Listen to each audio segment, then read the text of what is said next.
Hey guys, welcome back to Culinary Medicine. I'm Amy, and today I'm going to walk you through a recipe for a Ukrainian-inspired borscht soup. So before I get started, I'd like to talk to you about the benefits of beets.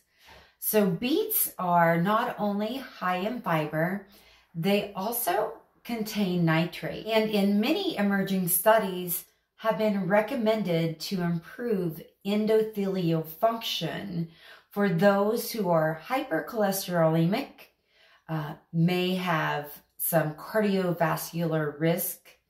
And that's because the nitrates in the beets help relax the blood vessels. And more recently, when I was home with COVID-19 and my oxygen saturation levels would fall, I would eat this soup and then watch them climb up to healthy function. But then, of course, they would fall down again. So I did find this soup to be beneficial in making sure that all of my tissues were getting the oxygen that they needed.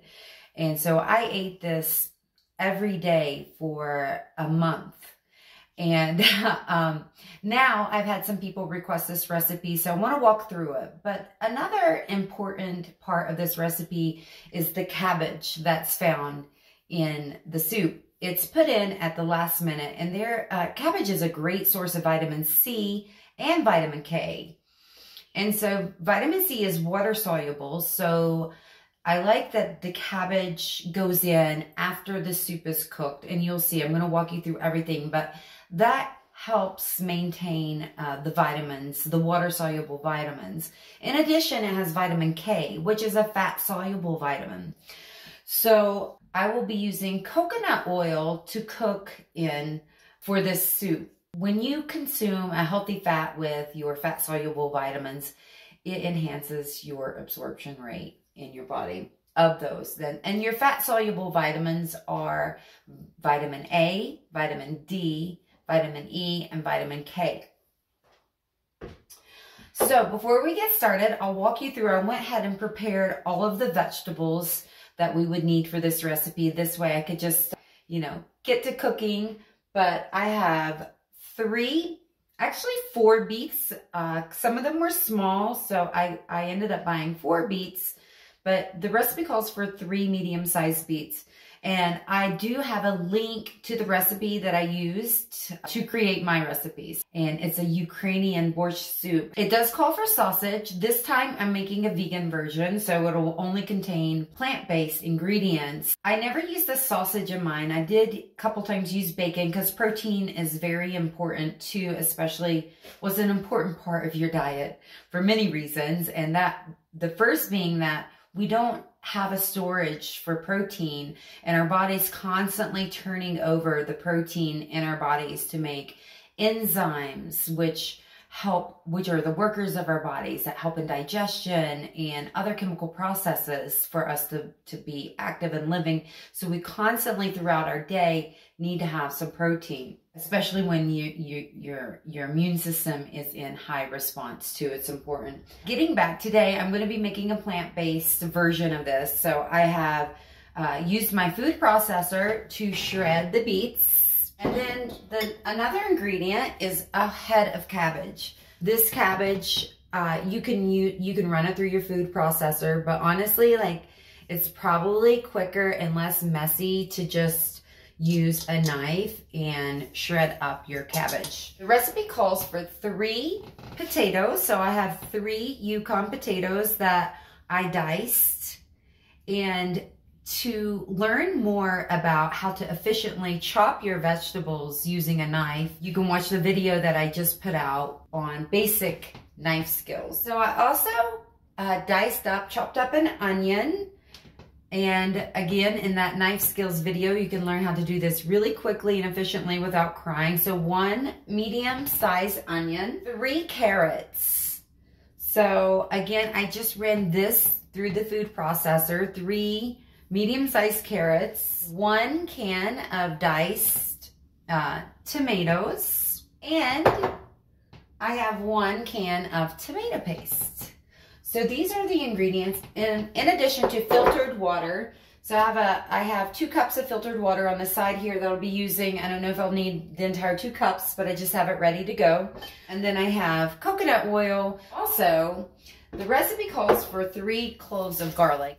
Okay, so let's get started. Oh, just a minute. Before we get started, at the end of this video, I'll be demonstrating how you can incorporate some fermented vegetables into this dish. I have on hand fermented beets, which I made a video on, that I'll be serving the soup with and showing how you can use that beet-rich brine that comes from those fermented beets and really like class up this dish and make it extra delicious and so good.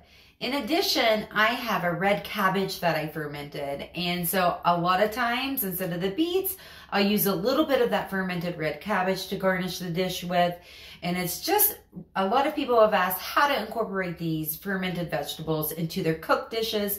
So I really want to start demonstrating this in our cooking videos that we make here. So without further ado, again, let's get started. Okay, so the first thing that you want to do is bring 2 quarts of water. That's about half of the pot. It's 8 cups of water to boil. And so it's just about to boil. So I'm going to go ahead and add my shredded beets.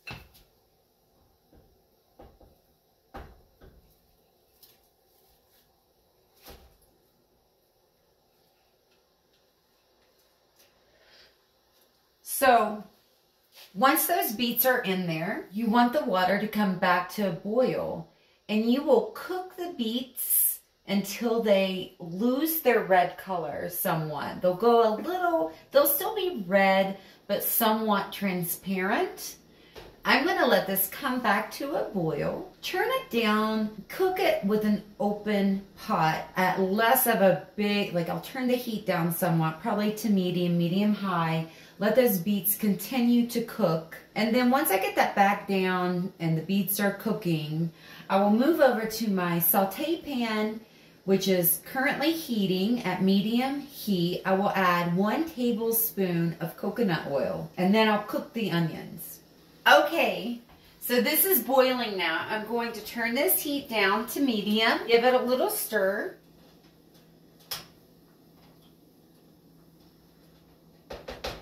And I'm just going to let those beets cook in that water at more of a little bit of a low. I let it come to a boil on high and then brought that heat down to medium. And I'm just going to keep an eye on it to make sure that it's boiling, but not a huge boil. It's somewhere in the middle, kind of more of a rolling, little bubbling boil. Now, I have 1 tablespoon of coconut oil. And again, I've been heating this pan on medium heat, so I'm just going to pop in that tablespoon of coconut oil. Important thing about working with vegetable oils rather than animal fats is that you really need to watch the temperature of your oil. Watch the temperature of your oil as it's cooking. I'm going to add in the onion now. You don't want your vegetable oils to start smoking, and that can happen with too high a heat. Coconut oil has a little bit of a high flash point. It's okay for cooking. Again, you just want to make sure that your oils don't go to smoke. That's called the smoke point. You can look those temperatures up on a Google search easily.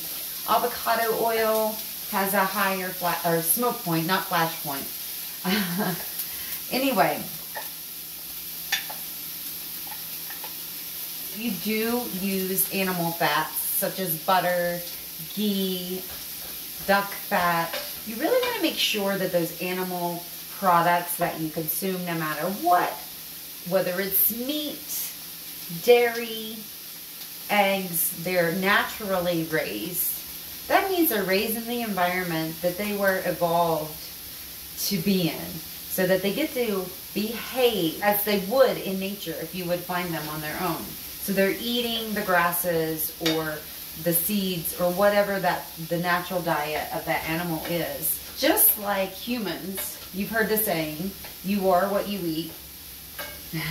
And that's true, because what we eat is what our body uses to make our enzymes, our cells, our cell membranes, everything in our body that our body is constantly making new, turning it over, getting rid of the old, excreting the waste, taking in the new. That's part of our digest. That's why digestion is so important, and making sure that you're on top of your digestive health, because you need optimal absorption of the vitamins, the nutrients, the macronutrients, which is your protein, your fat, and your carbohydrates. But then you have your micronutrients, which are your vitamins and your minerals.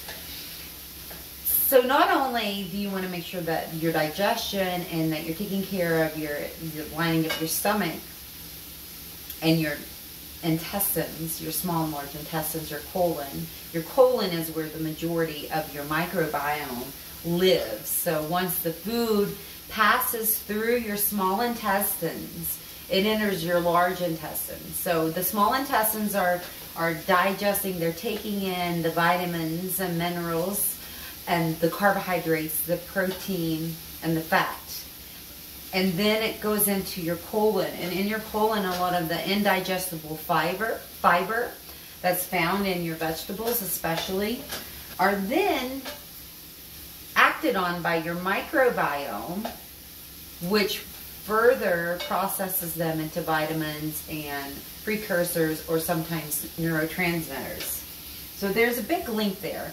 I got off track. Oh yeah, so our digestion turns all of those nutrients into the building blocks of what makes us human. And the same thing goes for the animals. So the food that they eat and the diet and the environment that they live in affects their biology just as much as it does ours.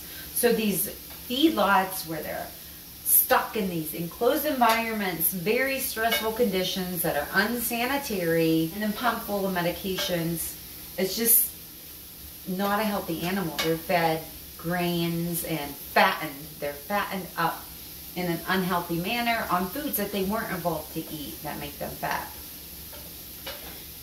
And what happens is that the meat and the tissue and the fat then that we eat, if we're a meat eater or if we consume animal products, what happens is the food that we're consuming is inflammatory. However, if they've been fed a diet that promotes a healthy biology of that animal, then the tissue and the milk is of a more healthy composition, much like that we need. So that's a little science. My onions are getting soft. My beets are almost there. They're still cooking. I didn't have to change. So getting that from high, getting them back up to boil, and then immediately bringing it down to medium is the best practice. So those beets are cooking. Probably going to give them a stir.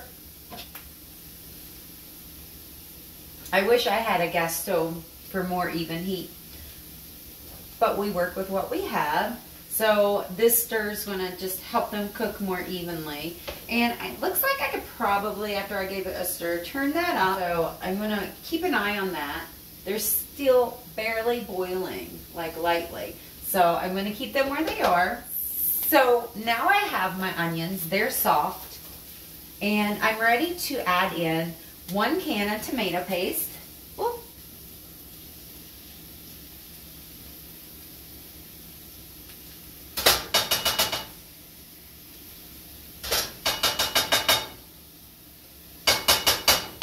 And the recipe called for 3/4 a cup of water. So I'm just going to use this dish. Whoop. Making a mess. I'm going to use this dish that I had the paste in. It looks, I'm just eyeballing it. It looks about 3/4 of a cup. So I'm just going to add that in. I'll just give that a little stir. Let that continue to heat back up. And I'm going to stir in that paste to the water to make it more of a tomato sauce that the onions are cooked in.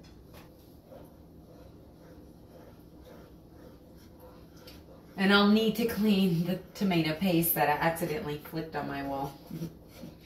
But yeah, so just stirring in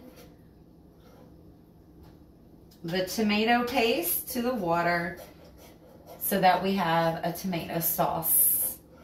Okay, so I thought I was shooting video and I missed a couple of steps, but I'll just walk you through what I did. We have the onions that were diced, sauteed in a tablespoon of vegetable oil. I used coconut oil today. Then my beets finally reached a point where they were still red, but went a little bit more transparent. At that point is when you add in your diced potatoes and shredded carrots. You don't need to shred your carrots. You can chop them, and the same goes for the beets. Whatever texture, if you wanted to do like a chunkier soup, you could by all means cut these vegetables in a different, whatever texture that you prefer. I like the shredded texture. And at this point, you're going to bring it back to a boil, turn it down to a simmer, and let it cook for 15 minutes, or just until the potatoes and the carrots go soft. So that time could actually be different and vary depending on how you chop your vegetable, right? So shredded vegetables are going to cook faster. So at this point, again, bring it to a boil, let it come back to a simmer, and then cook and time that until the potatoes go soft. Once this gets up to a boil, I'll bring it down to the simmer, I'll set the timer, and I'll see you in a little bit. Okay, so while my beets are cooking, I'd like to talk to you about why beets have been indicated as an important part of increasing nitric oxide in the body and how it can be used therapeutically in these emerging research articles. So it has to do with the way our bodies produce nitric oxide, and the regular pathway can become impaired through the aging process. Systems seem to work less efficiently as we age. And then other diseases can implicate a reduced ability for your body to produce the nitric oxide for your veins and arteries to relax so that the blood flow can get through. So the difference, there's two pathways in our bodies for the nitric oxide to be produced. And when we consume beets, we bypass those faulty systems that can happen through disease and an aging process, because the beets contain nitrate, and immediately in our mouth, the enzymes in our saliva begin to convert those into nitrite. And then it reaches our stomach, and when we have a healthy stomach, such as a low pH, which is a healthy digestive system, will have that low pH. That means it's more acidic. Our stomach is acidic to start the digestion process, and that acidic environment supports the conversion of nitrite into nitric oxide. And then even further than that, any nitrite that might leave our stomach that didn't get converted into the nitric oxide that we need will then get carried through our blood tissues into our, and then again rejoin with saliva. And so there's this whole bypass and efficient system that the nitrate, such as found in beets, are then converted into nitric oxide.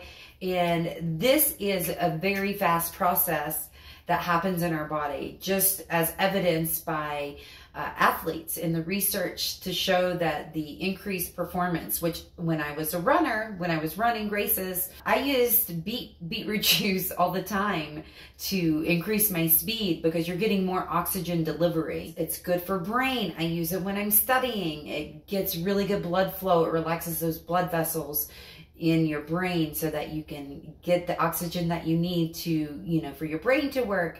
And again, when I was suffering with low oxygen saturation due to COVID, while there is no current research, it was more of an intuitive thing for me anyway, because I'm like, if my blood is not saturated with oxygen in the manner that it should be, then it would make sense, right, for you to consume product that helps get blood flow to your tissues. And then immediately I had my oxygen saturation reader and was able to see firsthand, experientially, like from just like experiencing it, that my oxygen sat levels would go from, you know, 88, 89 all the way up to 98, 99, which is a huge jump. So anyway, that's just a little bit about why beets, just one of their powerful influences in our body. And they're also bright red, which means they carry a ton of antioxidants, which help your body fight cancer. And really, we're ready to take those off. So we're going to go ahead and turn, well, first I'll check the potatoes, the softness of the potatoes. Yeah, so my knife poked in those really easily. So at this point, you can turn your heat off.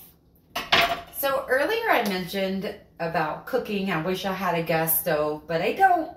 In my apartment, I have an electric stove, and you work with what you have. So similarly, at this point, when we start adding all the ingredients, we're going to add the onions, our 1 can of diced tomatoes, and a whole head of cabbage. In the heat, this does shrink a little bit, but this is a, you know, I've got this much room left in my pot. I'm going to split this pot into another pot. What I'm going to do is, at this point, is I'm going to split the soup, and then all of these ingredients I'll split and add in.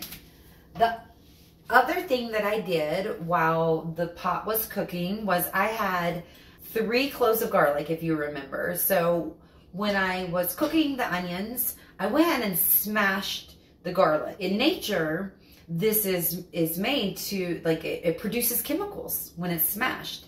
So when you let it rest, you smash it and let it rest, it begins to create these chemicals that are a defense mechanism in nature, that those chemicals are actually the phytonutrients that provide such immune boosting power that garlic is known to have. So anyway, so I crushed it and then I let it rest. Then once I got the beets going, I went ahead and minced the garlic. So this also goes in once I mix everything. But right now, I'll be right back and we'll finish this recipe.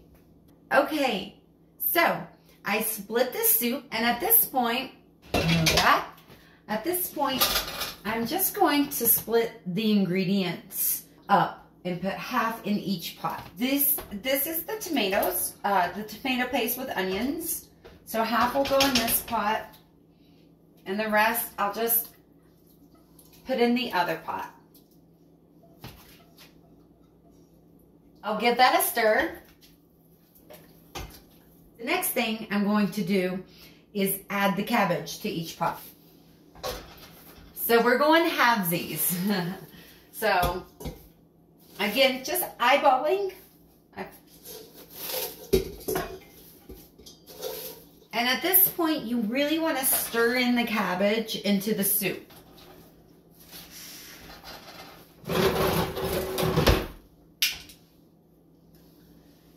For this part, I like to use my tongs so I can really turn over the soup and get the cabbage integrated, mixed into the soup so that it really begins to soften up. So you really want to spend a good amount of time mixing that cabbage in. And you'll find eventually it will begin to soften and shrink a little bit and really meld into the soup. Now that the cabbage there's more room, it's a little softer, so it's really in the soup. At this point, I'm going to go ahead and add this pot to the larger pot. Okay, so now I have all of the soup in one pot. I like to just split it up, get the cabbage mixed in there really nice. I will just add the 1 can of tomatoes, right? And our fresh garlic. So again, garlic has so many benefits for boosting your immune system. So if you were making this soup and you really just wanted to focus, I mean, you can add more garlic, and I most certainly did. And for this batch, I chose 3 very large cloves that I had. So it's going to be good. So again, at this point, you start to mix this in. No heat at this point. You're just mixing in the ingredients. You cook the onions, you cook the beets and carrots separately from the onions, and then everything just sort of gets mixed in. The cabbage and the garlic goes in raw. So that's it. It's all mixed up. That's the recipe. I'll be back probably tomorrow because I like to let this soup rest and then refrigerate it overnight. So tomorrow I'll be back with you and I'll be serving this up with your pickled beets and then the pickled red cabbage. And it is just absolutely amazing. I hope you try this recipe and I'll see you tomorrow. Okay, welcome back to the day after. I let this soup rest in the refrigerator all night long and I have it heating on medium heat here and it's basically ready to go. So today, like I said, I wanted to show you how you can use the fermented vegetables, and here is a batch of just plain fermented red cabbage that I did with a little bit of lemon, a hint of lemon and ginger in this batch. And in a previous video, I showed you how to make the pickled beets, so they're in here. And also, one of the best things about the pickled beets is that you can actually use this delicious brine that turns into a beet brine, and it's nice and tart. And so you'll pour that into the borscht soup when you're serving, and it's so good. I also have a small batch of golden beets that I did, so I may use some of these to garnish as well. So anyway, that's what we're doing today, so let's get started. Okay, so here we are with this soup. It looks amazing. It's nice, deep, and red. That cabbage really soaks in the beet juice overnight. So when you finish it, if your cabbage, you know, you really just want it to sort of wilt in when you're cooking, and then you can eat it right away. I had some last night for dinner. It was amazing. I'm just gonna pour this in here and a little bit in there.